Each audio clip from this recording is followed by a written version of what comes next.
ভারত চীনের দ্বন্দ্ব বহু পুরনো। ২০২০ সালে লাদাখে দুই দেশের সেনাবাহিনীর মুখোমুখি সংঘর্ষের পর তিক্ততা আরও বৃদ্ধি পেয়েছে। এর মধ্যে অরুণাচল প্রদেশের একাধিক জায়গার নাম পরিবর্তন করেছে চীন। গণমাধ্যমের প্রতিবেদন বলছে, এরই পাল্টা জবাবে বেইজিংয়ের স্বায়ত্তশাসিত তিব্বতের বেশ কিছু জায়গার নাম বদল করার পরিকল্পনা করছে নয়াদিল্লি। এতে সম্পর্ক গিয়ে ঠেকেছে আরও তলানিতে।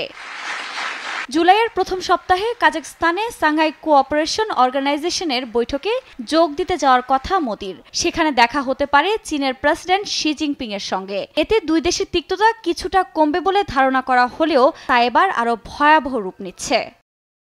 ঘটনার সূত্রপাত ভারতের লোকসভা নির্বাচনকে ঘিরে। টানা তৃতীয়বারের মতো ভারতের প্রধানমন্ত্রী নির্বাচিত হয় মোদিকে শুভেচ্ছা জানান তাইওয়ানের প্রেসিডেন্ট লাই চিংতে। এক এক্স বার্তায় ভারতের সঙ্গে বাণিজ্য ও প্রযুক্তি ক্ষেত্রে সহযোগিতা বৃদ্ধির উপরেও জোর দিয়েছেন। লাই চিংকে পাল্টা ধন্যবাদ জানিয়েছেন মোদি। অর্থনীতি ও প্রযুক্তিগত ক্ষেত্রে পরস্পরকে সহযোগিতা করার কথা জানান তিনিও। আর মোদির এমন পোস্টের পরই ক্ষুব্ধ প্রতিক্রিয়া জানান চীনা প্রেসিডেন্ট শি জিনপিং। এক চীন নীতি পরিপন্থী কিছু না করতে মোদি সরকারকে হুঁশিয়ারি দেওয়া হয়।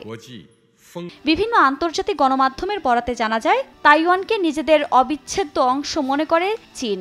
আর তাদের সঙ্গে কোনো দেশের কূটনৈতিক সম্পর্কের বিরোধিতাও করে বেইজিং। আর লাইয়ের ধন্যবাদের জবাব দিয়ে মোদি প্রথম সীমা লঙ্ঘন করেছেন বলেও দাবি শি প্রশাসনের।